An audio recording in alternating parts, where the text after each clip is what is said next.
আপনারা ভিতরে যাও।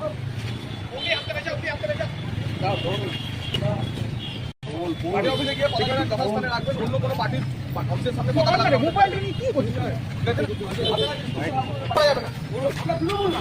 5 মিনিটের মধ্যে এখান থেকে সবাই নিজের নিজের বাড়ি চলে যাবে, কেউ দাঁড়াবে না, কেউ যেন না থাকে। আইসি সাহেব আপনাকে আমি বললাম অ্যারেস্ট করে রাখবেন যেন আগামী 5 বছর বেরোতে না। এইগুলোকে আপনি রাজনীতি ভয়মুক্ত পরিবেশ তৈরি করার আমাদের ব্যথা আছে। এই বীরভূম জেলাতে 2 মে থেকে 5টি খুন হয়েছিল, প্রায় 50 জন মহিলার গায়ে হাত দেওয়া হয়েছে। কিন্তু আমরা সেসব ভুলে গিয়ে আমরা তো বলেছি অপরাধ এবং অপরাধীর গুণ বিচার করে নতুন সরকার এসে অ্যান্টিবায়োটিক প্রয়োগ করবে। কিন্তু ভারতের গতকাল রাত থেকে হঠাৎ করে কিছু নতুন বিজেপি হয়েছে, তারা চতুর্দিকে তাণ্ডব চালাচ্ছে। এটা আমরা করতে দেবো না। আমি নিজে রাস্তায় নেমেছি, কোনো বিজেপি দায়ী নেবে না। পুলিশ প্রশাসন আমি এসপিকেও বলে দিয়েছি যে কড়া ব্যবস্থা নিন যাতে আগামী 5 বছর এরা জেলে থাকে। আমরা বীরভূমে অশান্তি চাই না, আমরা তৃণমূল কংগ্রেস, আমরা এই অশান্তি করতে দেবো না।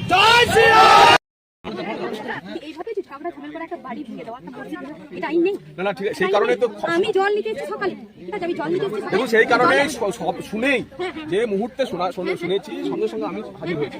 আপনারা তো আমাদের ভোট দেন, তারপরেও তো ছুটে এসেছি। কেউ কিছু করা যাবে না। আমি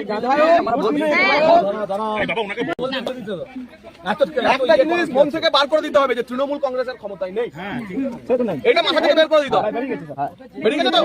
এবার বিজেপির শাসনে আমরা কাউকে তোষণও করবো না। আমাদের মডেল হচ্ছে সবকা সাথ সবকা বিকাশ, কেউ বঞ্চিত হবে না। সেই জন্য আমি ছুটে এসেছি। আমি বিজেপির বিধায়ক, প্রথম ছুটে এসেছি আপনাদের কাছে।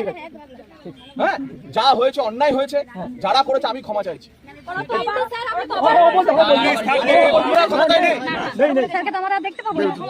সবাই মিলে বলুন তৃণমূল কংগ্রেস বাই বাই, বলুন তৃণমূল কংগ্রেস, বলুন জোরে তৃণমূল কংগ্রেস, তৃণমূল কংগ্রেস। কথাটা শুনতে হবে, কথাটা শুনতে হবে। তৃণমূল যে আর নেই সেটা মাথা থেকে বের করে দিন। এবার শুনুন, বিজেপির বিধায়ক দাঁড়িয়ে আছে, আমি ছুটে এসেছি আপনাদের কাছে। আর কিচ্ছু হবে না। কেউ চাইনি, কেউ হয়নি, এরকম ঘটনা ঘটে, সাময়িক প্রতিক্রিয়ায় কোনো ঘটনা ঘটে গেছে, তার জন্য আমি আপনাদের কাছে ক্ষমা চাইছি। তার জন্য আমি আপনাদের কাছে ক্ষমা চাইছি। আর কিছু হবে না। এবং ওসি সাহেব যদি আর কোনো ফার্দার কিছু হয়, যেই হোক মানে মেরে ফাটিয়ে অ্যারেস্ট করে ঢুকিয়ে দেবেন। 5 বছর আপনারা নিজের নিজের এলাকায় আপনারা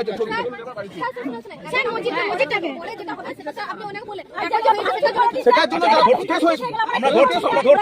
আপনারা যা ঘটনা ঘটে গেছে, আপনারা যা ঘটনা ঘটে গেছে। আরে দিদি, 21 সালে যখন এইভাবে চিন্তায় একের পর এক আক্রমণ হয়েছিল, কোনো নেতা আসেনি। ভারতীয় জনতা পার্টির কার্যকর্তাদের উপর আক্রমণ হার করে কেঁদেছে আমাদের পায়ে ধরে, কেউ আসেনি। আজকে আমরা এসেছি কারণ এটাই বিজেপি, আমরা তৃণমূল না। 21 সালে যখন আপনাদের তরফ থেকে লোক ওদের ভেঙে দিয়ে চুরমার করে দিয়েছিল, কেউ যায়নি এবং বলেছিল ভেঙে দিয়ে চারিন দাও, গায়ে খুলে নিয়ে যাও, মেয়েদের গায়ে হাত দিয়ে গেছিল। তো সেই আরে থানাতে কমপ্লেন দিন, কারোর কোনো কিছু হবে না। আমার ফোন নাম্বার রেখে দিন, আমাকে ফোন করবেন, ঠিক আছে? আমার ফোন নাম্বার রেখে দিন, আমাকে ফোন করবেন, কোনো অসুবিধা হবে না। আমি আবার দরকার হলে ছুটে আসবো। কিন্তু ওই হিরোগিরির জামানা শেষ, ঠিক আছে? ঠিক আছে না? গত 15 বছরে এই কমলপুর গ্রাম চিন্তাকে যা যা করেছে সেই হিরোগিরির জামানা শেষ। এটাও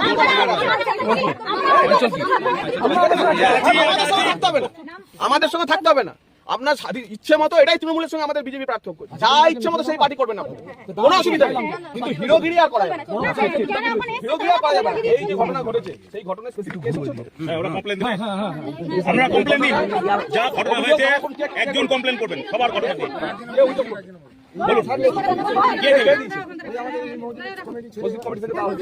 ঠিক আছে,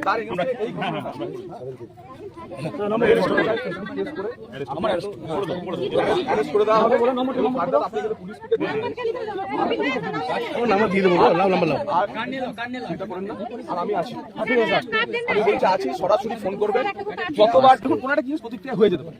কিন্তু আমি হচ্ছে বাড়াতে চাই না, এইটুকু সুযোগ দিন। একটা জিনিস ঘটে গেছে, এটা না বাড়িয়ে এখানেই শেষ করা।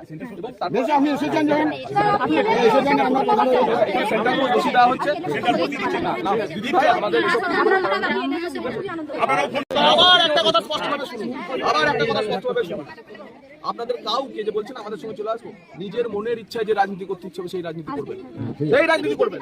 আপনাকে বিজেপি করতে হবে না, আপনাকে ভারত মাতাকে জয় বলতে হবে না, জয় শ্রীরাম বলতে হবে না। নিজের ইচ্ছায় যে রাজনীতি করতে হবে সেই রাজনীতি করবেন, কিন্তু হিরোগিরিও আর চলবে না। না 15 বছর যা করেছেন সেটাও আর চলবে না। হ্যাঁ, যা করেছেন আপনারা জানেন, আপনারা বলছি না, আপনাদের গ্রামের ছেলেরা জানেন, যা করেছে তো সেটাও আর করা যাবে না। স্পষ্ট নির্দেশ। এত সিনা ঠুকে তৃণমূল করুন, সিনা ঠুকে তৃণমূল করুন। নমস্কার। যান, আমরা আছি।